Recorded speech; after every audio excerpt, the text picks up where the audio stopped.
Mi nombre es Andrea Ruiz del Círculo Marxista de Estudios y hoy nos acompaña Óscar Guajardo Gutiérrez, ex militante del Partido Comunista, líder de la Juventud Comunista, pues una figura importante para el comunismo en el Estado. ¿Cómo se encuentra hoy? Pues no más padeciendo la edad, pero todavía firme en mis convicciones y con una memoria limpia del pasado en la participación de luchas sociales. Bueno, vamos a comenzar un poco. Queremos conocer su historia. ¿Dónde nació? ¿En qué año? ¿Cuál es su edad? ¿Y cómo fue su infancia? ¿Dónde vivió? ¿Dónde creció? Bueno, yo nací en el municipio de Mina, en una ranchería que se llama San José de la Popa. Mis padres pues eran del campo y nací ahí en Mina y luego nos trasladamos a Hidalgo, Nuevo León, porque en Hidalgo, Nuevo León había un centro de trabajo permanente y toda la gente se orientaba para Hidalgo y mi madre se vino para acá para darnos educación porque en el rancho no había educación primaria y acá hicimos la primaria y la secundaria en Hidalgo, Nuevo León. Yo nací en el 37 en la San José de la Popa y después de lo que se llama la dieta de la mujer cuando está embarazada, a los 40 días ya estaba yo en Hidalgo. Conocí el lugar donde nací, San José de la Popa, a los 17 años de edad, la conocí. Entonces luego nos mudamos para acá. Vivíamos ahí a media cuadra de la plaza principal. Mi madre junto con mi abuela eran muy buenas cocineras, excelentes cocineras de Riego, y hicieron un restaurante. Hice la escuela primaria ahí en Hidalgo, a media cuadra de mi casa estaba la escuela primaria. La combinaba con hacer trabajos en una cantina. Yo era el que hacía el aseo de la cantina, colocaba la cerveza. De niño. Colocaba la cerveza, los refrescos, picaba el hielo, hacía el aseo general, limpiaba las mesas de billar. Antes de las 7 y me iba a la escuela, a las 7:30 de ahí. O sea, dejaba todo listo. Dejaba todo listo y me iba a la escuela. Porque estaba en primaria, secundaria. En primaria. Salía de primaria de la escuela, del horario, y me iba nuevamente a que el dueño de la cantina se fuera a comer. Yo cuidaba en la mediodía, y ya me iba a comer a mi casa y luego en la tarde regresaba otra vez a la escuela. Porque era un tiempo completo en la escuela primaria.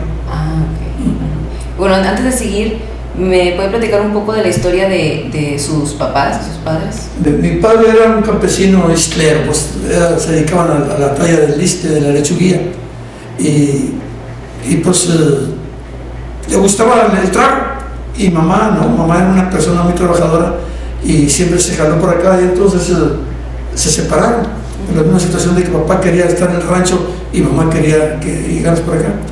Mi familia procreada por mi padre, que se llamaba Juan Guajardo Sánchez, fuimos 9 de familia, y entonces pues todos nos desarrollamos en Hidalgo.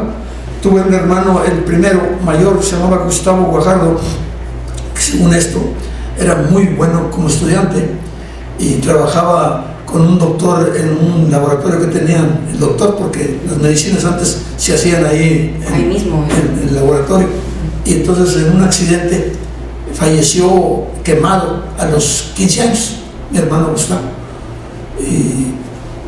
Y de ahí empezamos, y tuve una hermana mayor que luego siguió después de mi hermano Gustavo, que fue maestra empírica, y mi madre la traía acá a Santa Catarina, que estaba lejísimos, la traía a dar clases para ayudarle. ¿Todos los días? Sí, para ayudarle, y ahí fue como se desarrolló mi familia.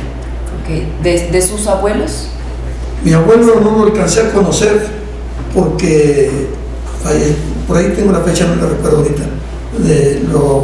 Lo agarró la leva y se fue a la revolución. Entonces participó allá 2-3 años y luego ya regresó y se instaló ahí en la Popa. Y luego en una situación de desorden de aquella época había una boda y andaban otros ahí haciendo desorden. Y le llamaron, porque él era el líder de ahí de la Popa, lo llamaron para que pusieran orden a esos, eran sobrinos.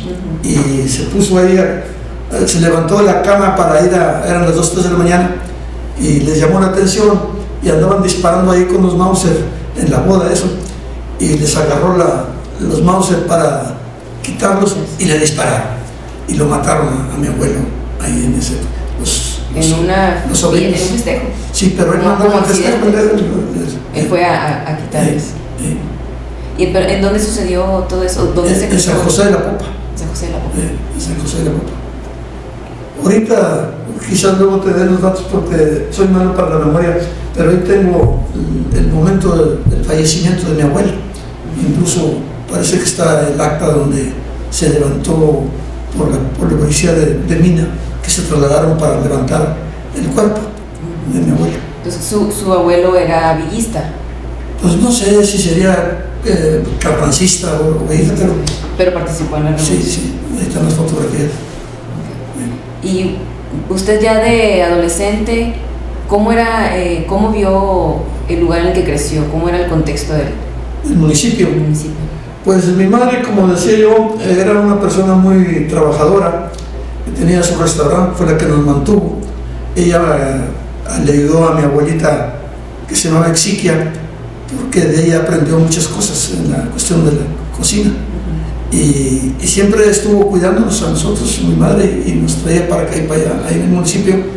Ella tuvo el honor para mí de darle lo que nadie ha hecho, comida o cocinarles a 3 presidentes de la República a la vez, a Lázaro Cárdenas, a Ávila Camacho y a Miguel Alemán. ¿Acudieron ahí o...? Sí, iban allí a la cooperativa, a los aniversarios de la Popa, y ella era la encargada de hacer los banquetes y las comidas para ellos.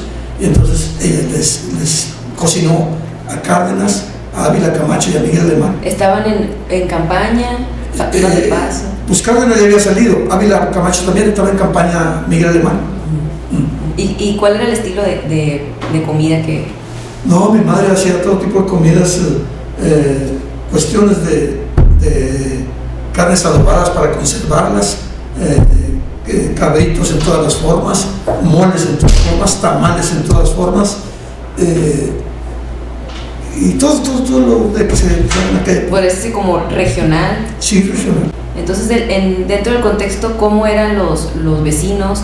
¿Había problemas entre los habitantes? ¿Cómo era la situación política? ¿O se hacían reuniones, fiestas? Pues ahí la situación social del municipio giraba en torno a la cooperativa, porque era el principal centro de trabajo. Cuando se quisieron los dueños actuales de Cemento Monterrey, Cemento Mexicanos, quisieron llevarse la fábrica para acá, para Monterrey, para que acá vaya el cliente potencial. Ellos en Hidalgo se opusieron al traslado de eso y hicieron una huelga. ¿Aquí en esos años Cemex estaba aquí en Monterrey? Sí, inició en Hidalgo. Inició en Hidalgo. Porque la compraron allá y luego la que hicieron trasladar para acá.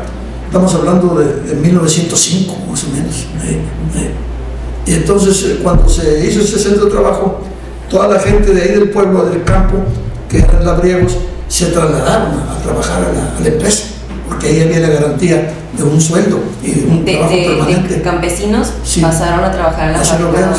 Mi padre Juan, cuando emigraba de la Popa a Hidalgo, se incorporó a la fundación de la cooperativa. Él fue cooperativista en sus inicios, pero luego le importó poco y se fue otra vez a la Popa. Pues la cooperativa surgió a raíz de que los empresarios, sin contemplar el daño que causaban, quisieron trasladarla para Monterrey. Y entonces la situación del cardenismo, donde estaba impulsando el cooperativismo, mandó a un personaje que estaba haciendo grandes trabajos en pro de la gente en Ciudad Anáhuac, que se llamaba José de la Torre Gámez. Entonces José de la Torre Gámez se trasladó a Hidalgo y empezó a platicarles de la necesidad de hacer una cooperativa en esa lucha que estaban haciendo para impedir que sacaran la maquinaria. Y entonces él, acompañado de un gran líder, que es el mejor líder de aquí de Nuevo León y quizás debe tener un lugar a nivel nacional, se llamaba Tomás Cueva Domínguez. Entonces Tomás Cueva Domínguez y José de la Torre Gámez empezaron a incluir las ideas del cooperativismo e hicieron la cooperativa ahí en Hidalgo, Nuevo León. ¿Cómo usted explicaría las ideas del del cooperativismo, o cómo me podría explicar cómo funciona una cooperativa a diferencia de lo que era una compañía normal? Esa pregunta yo creo que es muy elemental. El cooperativismo, como su palabra lo dice, es un trabajo donde cooperan todos, ¿verdad? Y entonces los beneficios de ese trabajo es para todos. No hay la apropiación particular de alguien en el individual. Sí. Entonces ese trabajo de la cooperativa se los imbuyeron y empezaron a trabajar con mucho éxito, y cambió radicalmente el nivel económico del pueblo. Ahí en Hidalgo, cuando ya estaba funcionando la cooperativa con las ideas y bajo la mirada de Lázaro Cárdenas, pues empezaron a darles educación gratuita a todas las familias, a todos los hijos. Fundaron escuelas, dieron sistemas de becas. La energía eléctrica que consumían los hogares hidalguenses no la pagaba la cooperativa. La cuestión de ayuda en las despensas, en las comidas, tenían un 75% de rebaja en la cuestión de la alimentación, y era muy distinto. Entonces podría decir que hubo un cambio de antes de que se formara la cooperativa. Había un estilo de vida, una forma de organización, precios, las personas tenían otras necesidades, y cuando después de la cooperativa fue cambiando, sí cambió drásticamente. Sí, antes de la cooperativa era una situación económicamente muy fregada, porque pues los que explotaban ahí la fabricación del cemento, que empezaban, pues nada más obtenían sus ganancias, y los trabajadores eran peones. Cuando se funda la cooperativa pasan a ser propietarios. Entonces esa situación económica de ellos, de ser propietarios, les trajo mucho beneficio a toda la población y a los municipios circunvecinos de Abasolo, Mina y Villa del Carmen, y todos iban para allá. Desgraciadamente, la influencia de la derecha y del sistema capitalista estuvieron influyendo mucho en la formación de la cooperativa, hasta que la hicieron una SA, aunque tenía el nombre de la cooperativa para los beneficios, sí, pero se convirtió en una empresa. Y los que la dirigían ahí, esa cooperativa, el gerente de finanzas, el gerente de ahí de la cooperativa, se dedicaron a darle una orientación empresarial, y entonces constituyeron un cacicazgo donde ellos siempre se estaban rotando y ponían a los consejos de administración de la cooperativa y el consejo de vigilancia, y ponían la presidencia municipal también. Entonces corrompieron de tal forma que el cooperativismo se acabó, hasta que terminaron vendiéndola. Y ahí fue el día. ¿Cuántos años duró más o menos la cooperativa funcionando como cooperativa tal cual? Pues yo creo que desde 1905 hasta el 60 o algo así, ¿no? Hasta la época de Martínez Domínguez. Casi 60 años. 50 años, sí. 50 años. ¿Y usted cómo vivió eso? ¿Qué pensaba acerca de eso? Pues yo me formé ahí en un hogar de trabajo, y combinaba, para ayudar a mi hogar, el trabajo con la escuela. Entonces en los meses de julio y agosto, que eran de vacaciones, me iba a trabajar en la fábrica de cementos, en la cooperativa. Entonces ahí trabajaba yo de obrero esos 2 meses. Entonces ahí trabajamos en la pedrera, en la quebradora, en los almacenes de clinker, y luego trabajé también en el trabajo de la carretera, que era una terracería, para que los camiones que trasladaban el cemento tuvieran más facilidad para hacerlo. Entonces trabajabas ahí en la carretera. Y luego de ahí entré yo a secundaria, y ahí en secundaria pues estuvimos ahí igual que todos, pero había también ahí mucho racismo con respecto a los hijos de los cooperativistas y a los que no éramos hijos de cooperativistas, y nos discriminaban. Y ahí empezó mi inquietud social, y yo fui presidente de la Sociedad de Alumnos, participé ahí porque nos querían imponer una dirigencia de la Sociedad de Alumnos de orientación de los caciques de la cooperativa.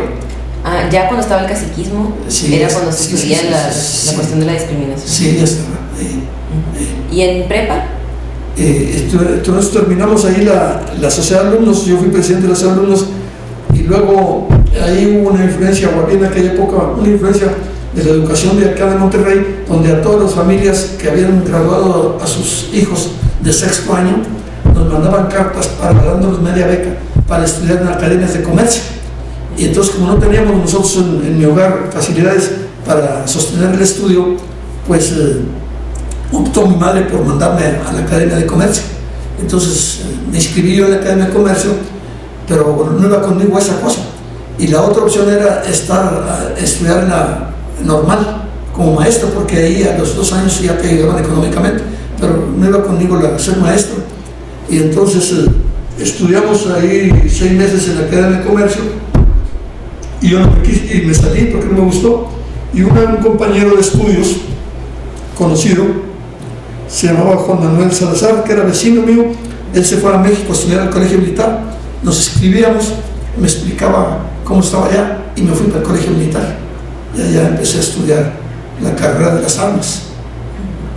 ¿Ahí hay algún tipo de carrera dentro del colegio militar? O sea, ¿sería como la preparatoria? Era equivalente a los estudios a preparatoria. Pero antes de eso, cuando salí yo de aquí, que entré a la Academia de Comercio, y luego ya me salí de ahí, entré acá a la preparatoria, porque en un aniversario de la cooperativa en que iban los gobernadores ahí al evento, fue el gobernador José S. Vivanco, estuvo ahí, y mamá, que era la que hacía todas las comidas, tuvo el atrevimiento de decirle que tenía un hijo que había terminado la escuela secundaria y que quería que lo ayudaran. Entonces el gobernador le dijo que sí, que le daba una beca, y quedó la promesa, y me vine a buscar al gobernador y me dieron la beca. 2 libros de raíces griegas y latinas que costaban 3 pesos 50 centavos cada uno, 7 pesos, y la beca nunca me la dieron ni me pagaron los libros, y tuve que abandonar mi inscripción en la preparatoria número 1, y me salí, y luego ya me fui para estudiar la carrera militar en México, y allá estuve casi 2 años, eran de la carrera de 3, y ahí en el colegio militar pues era un estudio eminentemente para el estudio de las armas, donde estudiabas infantería, caballería, artillería, intendencia, eran las armas que se veían. Yo estaba en infantería. Entrando ahí tenía que escoger algún... Sí, al segundo año, en la primera, claro, todo era infantería, y luego ya en el segundo año ya te ibas a lo que te gustaba. Entonces estuvo ahí 2 años. 2 años. Y salí por un error de la administración, ¿verdad? Y yo tenía la intención de estudiar medicina. Entonces había la idea de que el médico militar, ahí puede ser gratuito la educación. Y entonces luego ya estando en el colegio me dijeron que no, que ahí la carrera de medicina era en otra institución que tenía, y entonces por lo tanto tenía que estar ahí. Y entonces dije yo, bueno, pues ¿qué estoy haciendo aquí? Y entramos al colegio militar, éramos más de 2,000 los aspirantes para entrar, y luego nos sometieron a pruebas y exámenes de todo tipo, y había 274 vacantes para entrar al colegio de cadetes. ¿De 2,000? De 2,000 había nada más 274 lugares, y yo quedé en un lugar 74 a entrar al colegio. Y entonces, de esos 274 que entramos al primer año, nomás llegamos 90 a segundo, todos se desertaron porque era muy dura la carrera. ¿Y usted cómo la vivió? ¿Se le hizo fácil o no le gustó? No, sí me gustó. Entonces estudié ahí todo el primer año y solicité mi baja porque yo quería estudiar medicina. Entonces, medicina militar. Sí, y entonces al solicitar la baja vi que yo ya había pasado las pruebas más difíciles y que ya iba a pasar al segundo año, y que el primer año es prueba para todos los cadetes, ahí es donde se prueban los que van a seguir la carrera. Y solicité mi baja y la escribí, y luego pues, me arrepentí y fui y le dije al director, se llamaba J. Grajales Godoy, el director, y hablé con el subdirector que se llamaba Israel Cuellar, hablé con él y le dije, oiga, yo solicité mi baja con tal fecha, y metí la pata, me he arrepentido.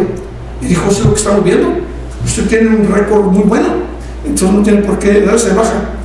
Y total, dijo, váyase a las clases, siga por allá, ahorita no doy órdenes para que se dé de baja, se suspende esa baja. Y se les olvidó. Y luego ya estábamos en segundo año, yo estaba en la primera compañía del Heroico Colegio Militar, ahí ya estudiante, cuando me llegó de repente la notificación de que causaba baja, y pues todos nos sorprendimos, y pues me tuve que dar de baja. Me dijo ahí un oficial, dijo, tienes que entregarse los calcetines, dijo, tenía que entregar todo. Y ya me vine para acá y me dijeron que si quería regresar me recibían nuevamente al colegio. Pero ya me incorporé acá a la vida civil, me metí a trabajar al Seguro Social y luego me puse a estudiar en la preparatoria federal. Y esto estamos hablando de que estuve en el colegio militar en el 57 y me vine para acá, para México, como en el 58 o algo así. Y luego estudié prepa y ahí conocí en la preparatoria federal para trabajadores a José Luis Ustaita de los Reyes, que era una persona mayor que nosotros los que estamos ahí, y él me reclutó para el Partido Comunista. ¿A qué edad ingresó? Pues échale años, si nací en el 37 al 59, como 22 años. 22 años. Entonces, lo que usted vivió en cuanto a la cooperativa en el municipio y lo que vivió estando en el colegio militar, ¿usted cree que sí influyó después en su vida? ¿O de qué manera? Yo pienso que tuve siempre un espíritu de oponerme con rebeldía a las injusticias y a los abusos. Entonces, pues yo vivía en Hidalgo una situación donde veía la pobreza y la opulencia y la discriminación que hacían los cooperativistas, y desde aquella época empecé a hacer yo unos periodiquitos y unas revistas en Hidalgo y a reclutar gente en las ideas de la rebeldía que podríamos llamarle ahora de izquierda. Y entonces fue como empezó a surgirme yo un espíritu de lucha. ¿Cómo eran esos periodiquitos que hacía? ¿Tenía nombre o qué escribía ahí? Sí, luego ahí en esa época que ya estaba ahí, hice un club, ¿verdad?, para tratar de organizar a la gente, un club social, de una asociación civil que le llamé Proletario AC, Club Proletario AC. Y entonces este Club Proletario AC empezó a organizar a las gentes, hicimos muchas festividades y hacíamos apoyo a las gentes económicamente y teníamos ingresos importantes, pero se empezó a meter con nuestros gremiados ahí el club, el cura de la iglesia y el alcalde y la cooperativa, porque estábamos ahí levantando las cosas.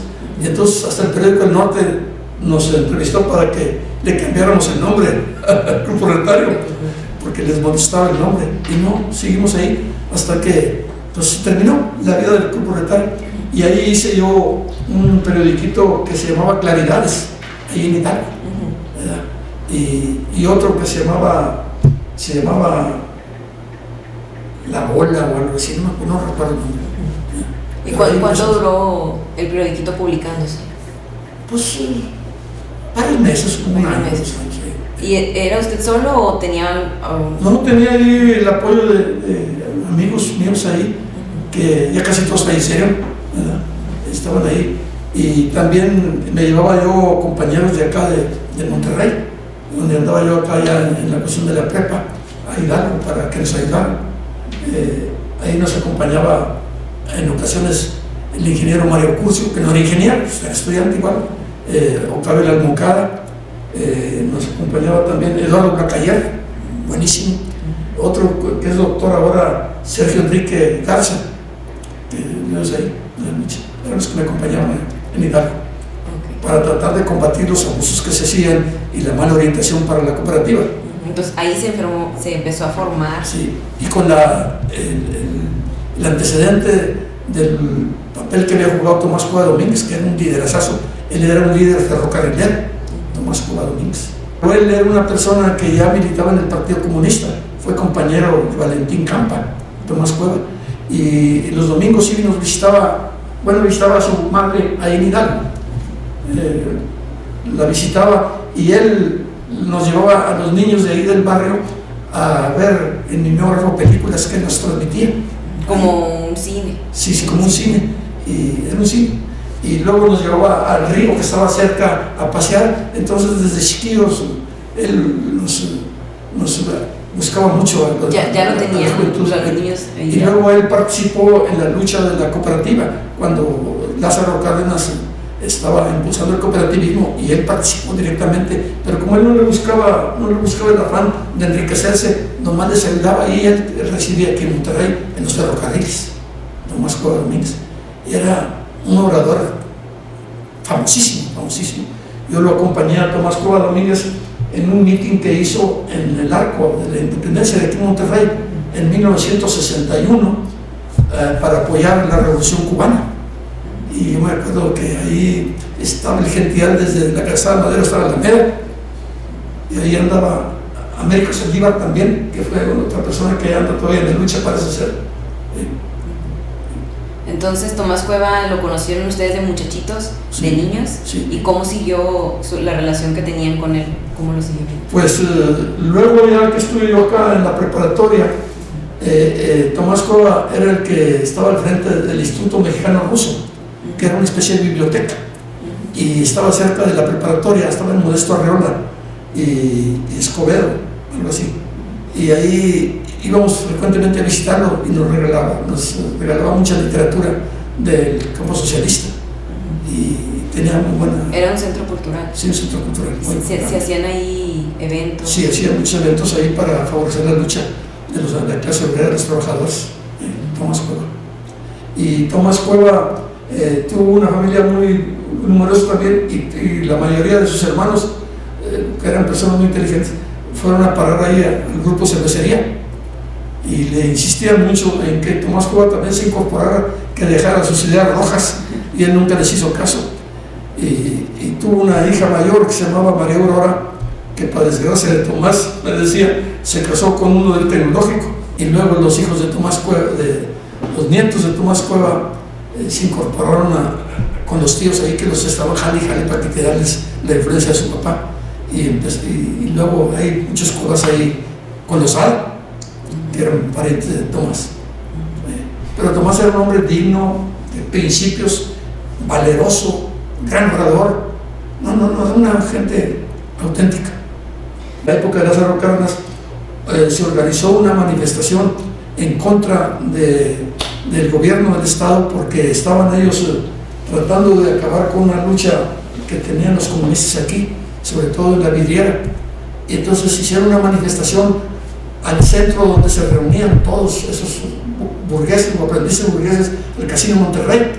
Y entonces él era dirigente de la CTM, Tomás Cueva fue el primer dirigente de la CTM cuando estaba en los ferrocarrileros, y entonces de ahí los Avieles Treviños y los José Saldañas y todas esas gentes los balacearon en mansalva cuando pasaban de regreso ya de la manifestación que hicieron en el Casino Monterrey.